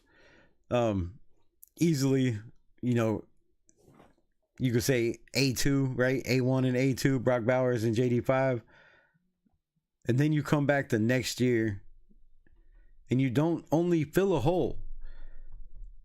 you fill a hole of massive, massive need and necessity. We were 28th in yards per game. We were 30th in yards per carry. And we were 32nd in total yards as a team. I think I just threw up in my mouth a couple times during saying that. That shit hurts, bro. It's hard to say. This kid was a dire, dire need. And whether you say it's worth drafting in the 6th round, 6th overall in the 1st round, or it's not, that's your opinion. You can have your opinion. But how do you pass on this kid, man? How do you pass on this kid? I really, really, really guarantee you this kid is going to be special. Stay healthy. That's it. Because, of course, if you don't stay healthy, Darren McFadden, turf toe, you're not going to live up to your potential. Healthy-wise, the dude is freakishly good. And every time I see the ball in his hands, whether it's drills or the microphone, up to his face talking, it's more and more special, right? It's just more and more special. This draft was absolutely crucial for us to knock it out of the park, to hit a home run. And we hit a fucking grand slam. We hit a grand slam. We not only got Brock Bowers, we have Jack Beck, who in my opinion is going to be the Raiders receiver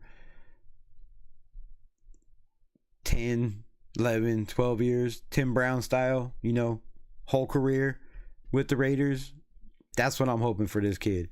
I just don't see a scenario where, injury wise, again, healthy, stay healthy. All these guys, I'm not going to keep saying it, but you have to stay healthy. So again, if they stay healthy, Jack Beck has a chance to be a real problem in the NFL. Not just on the outside, which a lot of people think he's going to be, but there's no reason for him to be out there all the time when you have Dante Thornton. So you can line this man up. Just think about trips packages. Can you run a trips package in 12 personnel? Just think about this. 12 personnel, right? You run trips to either side. You got Michael Mayer on the line blocking.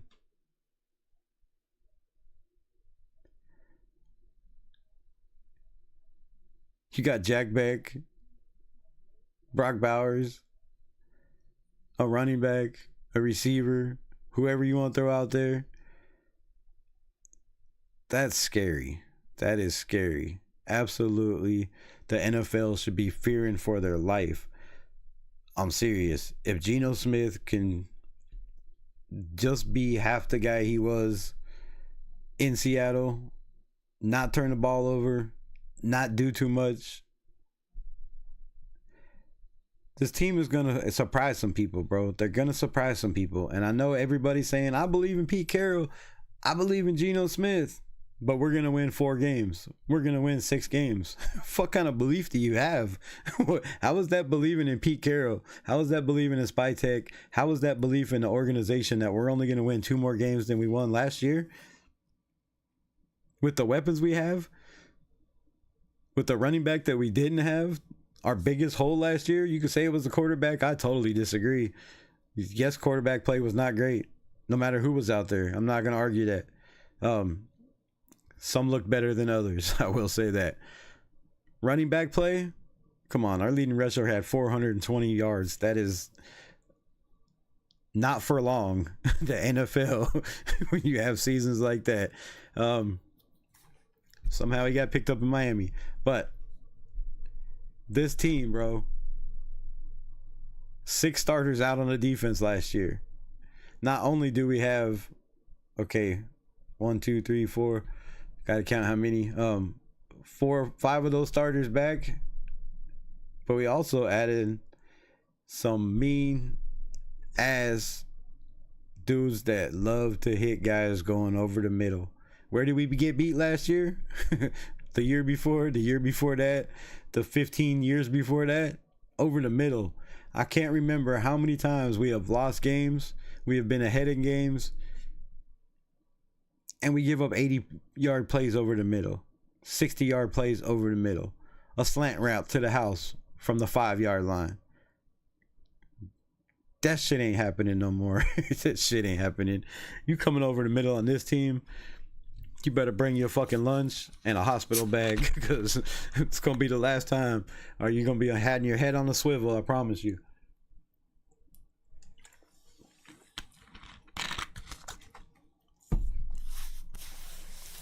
So they say we needed a number one receiver. I don't know if we added that in Jack Beck or Dante Thornton. I'm not gonna say that. What I will say is we already have a number one receiver. If you want to call him Brock Bowers, or if you want to call him Jacoby Meyer, in my opinion, that's number one. Those are going to be the go-to targets. And to me, a number one receiver is the guy that gets most of the targets, right? Isn't that how it works? Your number one guy gets most of the snaps, most of the targets. So those dudes are going to get most of the targets. The other guys, man, just run your routes. The ball's going to come. And Dante Thornton with 4.3 speed and 6'5" is a Geno dream come true, bro. Geno can throw the deep ball. He can throw the short slants. He can throw the out routes. I mean, come on, everybody knows you can throw the ball 5-10 yards. Shit. Except Gardner Minshew. Fucking, I'm sorry. I had to throw that in there. But Geno could throw, the short game. If we run in that, we're going to have a dominant run game. This offensive line is going to, surprise some people for being the 28th highest paid line in the NFL. A lot of people believe we can't win with that. A lot of people are looking at numbers. You can't put a price tag on heart. I don't give a fuck who you are, what your job is, what your career is. Same thing as a job. I don't know if I said that. You can't put a price tag on heart, bro. And I think these linemen are coming to prove something, right? They have a guy back there that is a prize. It's a diamond, right? It's a rare gem that these dudes have to protect. And you don't have to, put a bubble around the dude. You just gotta open a hole here and there. And this team is going to be hard to stop offensive wise. And then the fuck you going to do defensive wise? Like, you're not going to run the ball on us like you have in the previous years. I don't see that happening. You can say what you want about our linebacking core, but Landon Roberts, Devin White, come on, where do they line up, bro? They lining up 5-7 yards from the line of scrimmage. How fast do you have to be to stop the run? Don't run up the middle. Just go back and watch film on the Landon. I mean, one of the top run stuffers in the NFL the last 5 years. That's our linebacker. Do we have linebackers that can cover? That's the question. But we do have safeties that are going to be playing in the box, that are going to be playing up, whether it's cover 3, whether we run into too high safety shit like everybody else is. I'm telling you, over the middle, it's not where teams are going to want to go. Running the ball up the middle, it's not where teams are going to want to go. That leaves very little options. You throw the ball outside, or you run outside, or you do a whole bunch of fucking RPO shit, right? And you try to, try to mix shit up. Keep guys in motion. Keep the defense guessing. But, man, I'm telling you, this team is this organization is building something special. I've never, ever in the last 50 years of my life, being a Raider fan, ever. And, when we got Rich Gannon and Tim, Jerry Rice to come play with Tim Brown, Woodson came back, all that shit. Yes. I talk shit more than, I talked enough shit in those 3 years for a lifetime of a Raider fan, believe me. Because in my lifetime, other than 8 years old seeing a Super Bowl, that's really all the shit I had to talk was Gannon time. So, it just feels different, bro. If you're a Raider fan and you don't, have chills, get goosebumps every time these dudes speak, every time they talk about, Al Davis, what the history of this organization means to them, what it would mean to them to turn the ship around, to plug these holes, to get this ship afloat, man, it feels special, bro. It feels special to me. It feels way different than the past. And I said that last year, and I wasn't lying. You know, I sipped the Kool-Aid last year. It felt different. You'd be an absolute liar if you told me last year did not feel different than any other year we've had in a long, long, long time, right? The players' energy, the energy in the building, you know, the staff we thought was going to be decent. Injuries, bad quarterbacks, stupid mistakes hindered that shit. This year, bro, it's going to take a lot more than some injuries to derail this season, in my opinion. That's just how I feel. We have a tough ass division, a division that just got better. But man, if we could somehow muster up 4-2 in a division with the teams we play, like Jacksonville, the Tennessee Titans, the Giants,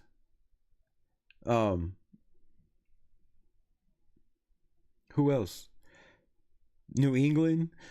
Dude, we played pretty much every team that was worse than us or picked before us in the draft. We play at home this year. That's a favorable schedule. I can't remember a time where we've had a schedule this favorable. Now, I know all those teams got better, and it's the NFL, and anybody can be the Washington Redskins of this, you know, this coming up season. But I'm telling you, man, it feels different. It feels different. Last year, our biggest problem was depth. When Max Crosby went down, we had nobody to take his place. We had to bring in Caleb Von Chasen. When Wilkins went down, we had Adam Butler to take his place, but we had nobody to step up and take his place. When Jacorian Bennett went down, we had nobody to step up and take his place. The drop-off from Jacorian Bennett to DeCamarion Richardson was night and day. It was night and day. It's like, you know, a small person look up at Shaquille O'Neal, bro. That's the difference of the levels, in my opinion, for that rookie who missed 8 games. The first 8 games of the season, wasn't even on the practice squad practicing. He was hurt. So, you know, the drop off was way, way different this year. Oh, let me keep going. Last year, at tackle, we had Colton Miller. We had Andres Pete. Fucking God. Oh, fuck. I can't even believe this. I don't know why. I told these guys, I told everybody, Andres Pete, are you fucking kidding me? Cody Whitehair. Anyways, we knew our offensive line was weak. We didn't have depth. Andres Pete was our backup. Some said he was going to be the starter over Thayer Mumford. Mumford got hurt. DJ Glaze gets thrown in the mix. We all know how it pans out. We all seen the story. But we played 10 different offensive linemen. We did not have the same 5 linemen play in a game until December. Until December was the only time we had the same 5 offensive linemen playing back-to-back games. December, bro. That's crunch time. So we had no depth is what I'm saying. Jacorian went down. We had no depth. It was all rookies. When Nate Hobbs went down, again, we had Harper to put in there, you know, not a rookie, but not a guy with much experience, playtime. The one thing we did have that we should have had, when Gardner Minshew got hurt, the quarterback position got better. Like, that's the only spot on the field when somebody got injured, it got better. When Zamir White got hurt, we had Madison. When Madison got hurt, we had Amir Abdullah. Like, you see where I'm going here? The depth was a major major problem last year. Jacoby Myers got hurt. we had Alec fucking Bachman, bro. Like, no offense to Alec Bachman. I'm not laughing at you because of your name or who you are. It's just the point that this dude came off a UDFA list, bro. Like, to be our starting receiver in a couple games. That was our depth. Like, that was our depth. So this year, something happens to Geno, you got AOC. Something happens to AOC, you got pretty good quarterback in Cam Miller. I mean, I wouldn't put, all my eggs in one basket for Cam Miller to, come out and be the man right off the bat. But I think the dude could hold his own when we have a running game with Ashton Genty and a defense, right? So Ashton Genty, God forbid, I'm not even going to say what I mean, but you got Mostert back there, right? Pretty big drop off, but it's not nowhere near the drop off last year. We also got Cecile McCormick possibly back there. Dylan Labe, we don't know. We don't know what running backs are going to be back there this year. Jacoby Myers, something happens, you got Alec Bachman, bro. I mean, can't get that name out of my head. You got Jack Beck.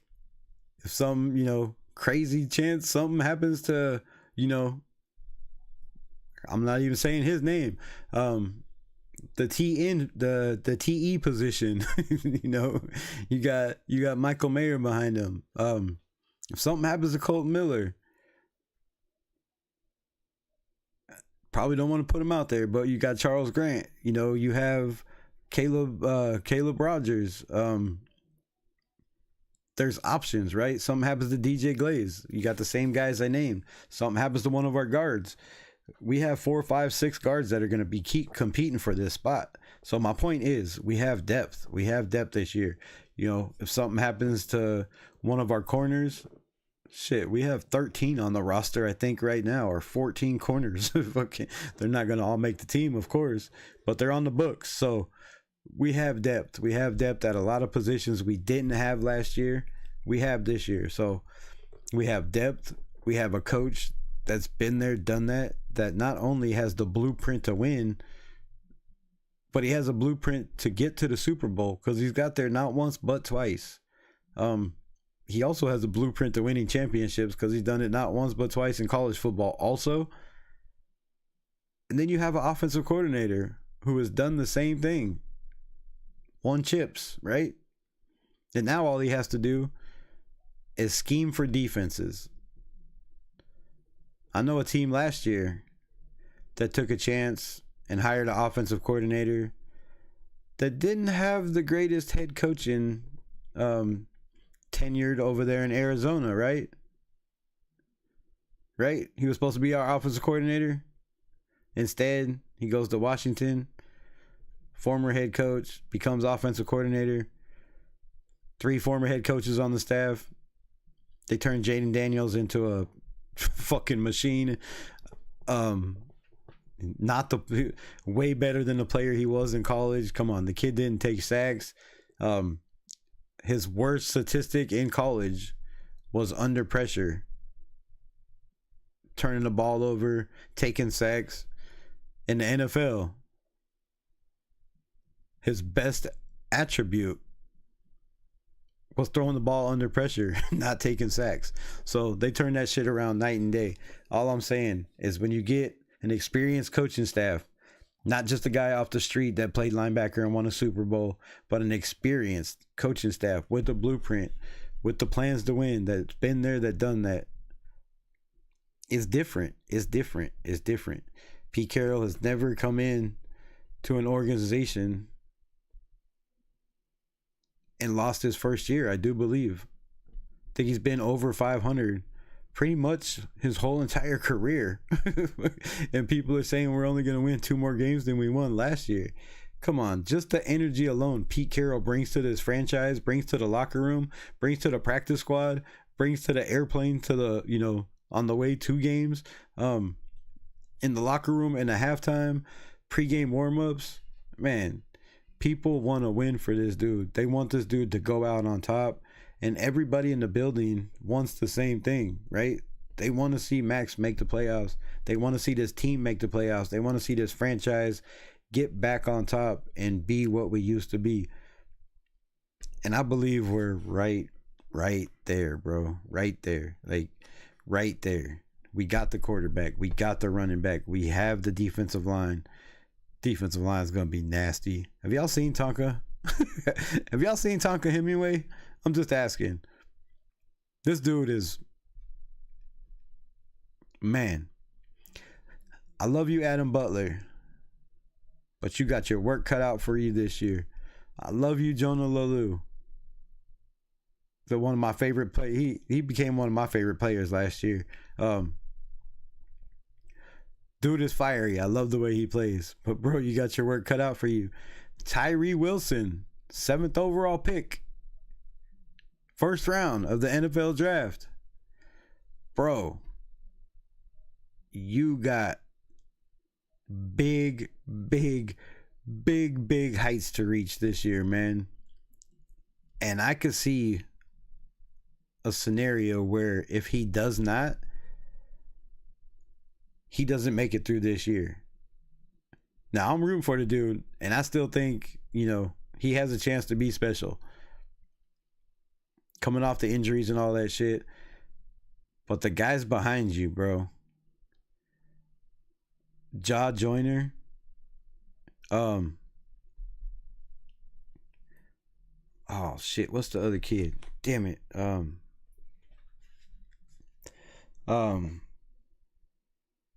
Jaffe Harvey. If y'all haven't watched film on Jafari Harvey, man, go watch film on this defensive end, bro. This kid is nasty also. So there's kids coming in this camp. Also, offensive line, Thayer Munford. You better have had a damn good off season. Dalton Wagner, my Arkansas boy. Man, you better have had a damn good off season. You better be in shape. You better come prepared, because these dudes are going to be falling out on the field. We've all seen from what's been going on in these fucking practices, right? The last 2 days, they're going to run these guys to death. And if you're not in the best shape, you're not going to make this roster, bro. You're not going to be on this team.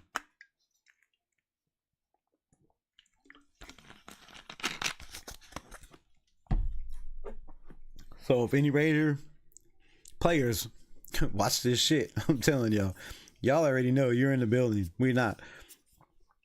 You better start working out triple. You better get up in the morning, afternoon, nighttime, fucking run when you get out of camp. I'm telling you, man.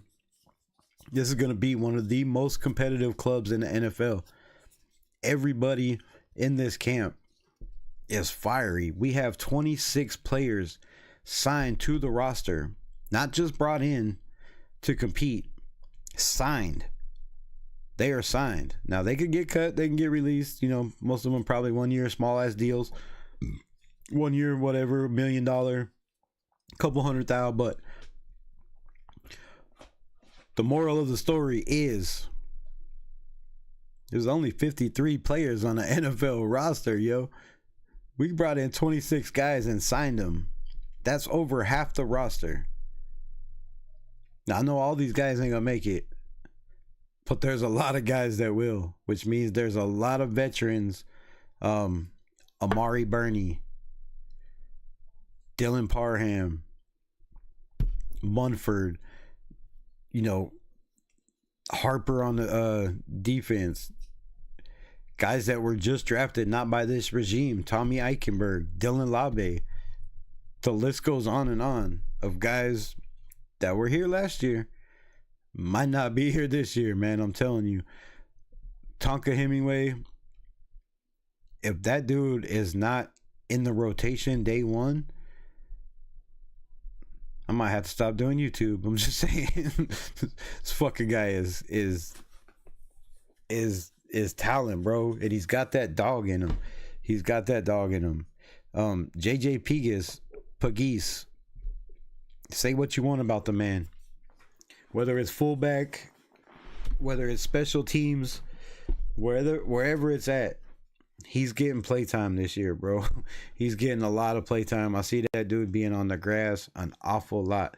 He is way more athletic than a lot of these defensive linemen we have. And we have, I think, 12 on the roster right now, counting UDFAs.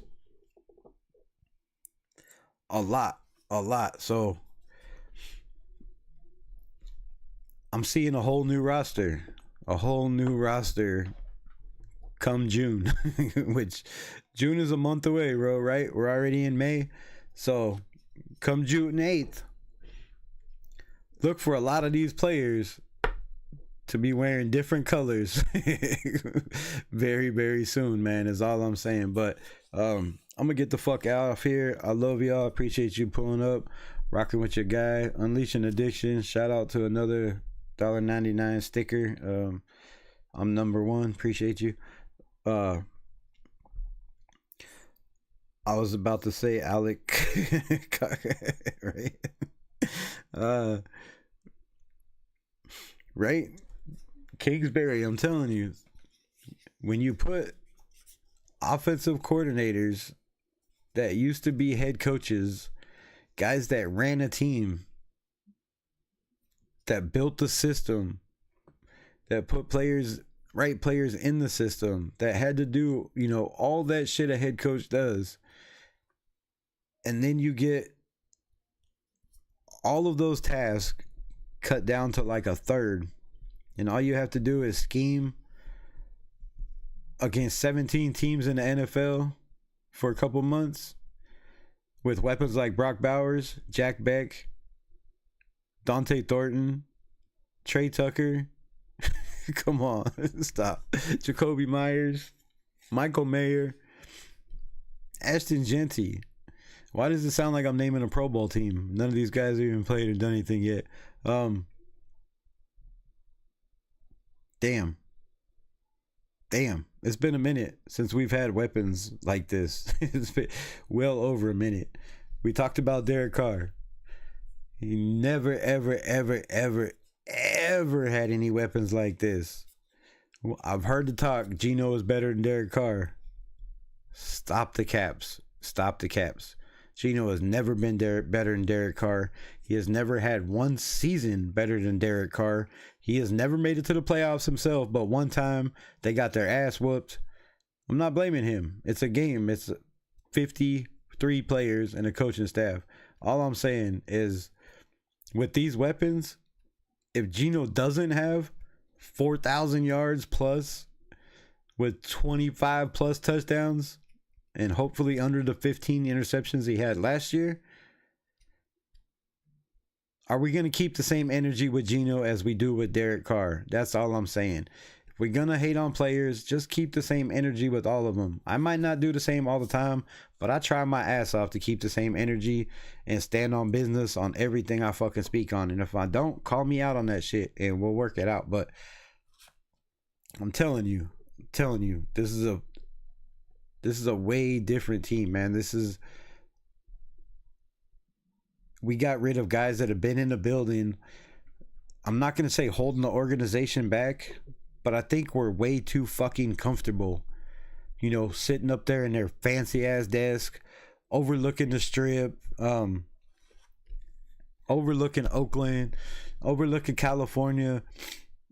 Some of these guys have been here since Oakland.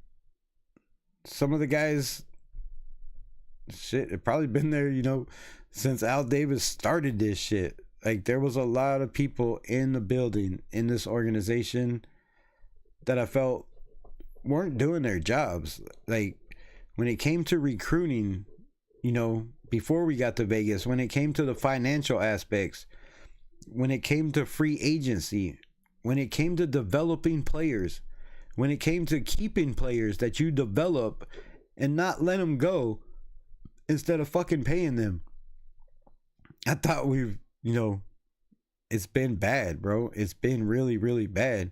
Look at everything Spytek has done this year. No crazy $160 million signings for a defensive end that plays 4 games. No knock on Christian Wilkins. Shit happens. I get it. There's rumors that he's not even ready, won't play fucking half the season this year. Just rumors. I don't think it's facts, but the man's still wearing a boot. Like, come on. Could be one of the worst signings in Raiders history organization. We'll talk about that tomorrow on the live. $160 million for 4 games, and then you're not going to play this year. That could set a franchise back a hell of a lot. There's a reason we stacked up on defensive ends in free agency. Not free agency, in UDFAs. Also got a couple in the draft. You know, there's a reason for that. So decisions like we made last year, bringing in Christian Wilkins, hasn't turned out to be a great signing. It hasn't even come close to paying off. Like, it paid off about as good as drafting Tyree Wilson in the 7th round, if you ask me. So far, will it pan out? I don't know, man. It's gonna be hard to come off that injury for Christian Wilkins, being a 300-pound man. That shit takes time. I don't know how bad the injury is. I don't even know what it was, but I do know if he's not ready, damn, that's a bad signing. Like right off the bat. Like, you can't predict injuries, but it's still, either way you slice it, it's a lot of money. A lot of guaranteed money for last year with no production. This year, no crazy ass signings. No ridiculous, no really ridiculous waste of money. I'm not going to say Geno was a waste of money. I think $66 million guaranteed is absolutely fucking wild when you've never won a playoff game. But then again, I think, $40 million for a defensive end in 6 years that's never won a playoff game is wild too. But we don't keep that same energy. We blame it on the team around him. Anyways, you know what I'm saying? So, damn, another super? What are you doing? Jesus Christ, man. Hit those like buttons. Appreciate it. Thank you for the $1.99, man. I appreciate you. Let's celebrate the 10th super on the live stream. How do we do that? That's the 10th super? I mean, fuck, damn, girl. Dude. Homie. Whoever the fuck you are. Man, shout out to you. I appreciate you blowing up. Maybe I should come on later. Late night more often. Fuck. But yeah, UDFAs, man. Like, anyways, we haven't gone out and made some crazy ass splashes other than Geno. Trading a third round pick was still wild to me. Paying him what we've paid him, is wild to me. But I'm not Pete Carroll. I don't know Geno like Pete Carroll does. And if Pete Carroll believes in Geno that much, then fuck it, I'm gonna believe in him too. Right? I guess I'm not all in, but I'm believing it's worth it. But my point is, other than the Geno shit, we've got damn good deals. Landon Roberts, Devin White, pretty much everybody we brought in. We haven't, made any huge splashes. The contracts that we've signed, even Geno's contract, they worked it out to where if he doesn't have the year they're expecting him to have, or, say Aiden O'Connell takes that next step and is just killing it lights out in practice all through the year and Geno's struggling, shit, put Aiden O'Connell in and, you can get out of that contract next year. The restructuring of Christian Wilkins, contract, the restructuring of Max Crosby's contract is worked out to where in another 2 years, he can ask for more money. But most of them contracts have been pretty good deals. The rookie contracts, Ashton Genty's kind of scared me. That's a lot of money to give right away. But other than that, the trickery in the draft, bro. Like, when is the last time Raiders or the media were even, you know, nearly close to what anybody thought we were going to pick, right? We're always fucking, it's not even in the ballpark. Well, John Spytek fooled everybody, fooled one of my favorite draft analysts. We'll get into that tomorrow. I love y'all. Peace out. I gotta go. I gotta piss so bad, dude. My eyes are watering. But join me tomorrow. I appreciate the 8 rocking with me. As always, much love. Raiders. Peace, my nation. Love y'all. Oh my God, my eyeballs. I don't know how to end this fucking live. Whew.